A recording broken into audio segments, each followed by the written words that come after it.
পরবর্তীতে খুবই দুঃখজনকভাবে দুইটা গাড়ি অ্যাক্সিডেন্ট হয়েছে, মার্সার সাথে মার্সা, খুব বাজেভাবে অ্যাক্সিডেন্ট হয়েছে। মার্সার মার্সা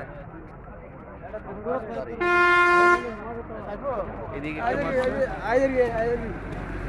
এদিকে একটা, আরেকটা হচ্ছে ওই যে ওইদিকে আরেকটা, ওইদিকে অনেক মানুষের হানাহানি হয়েছে।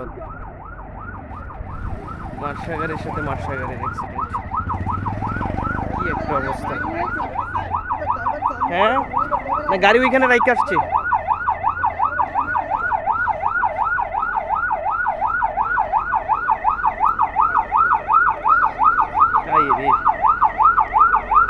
অনেক মানুষের প্রাণহানি হয়েছে।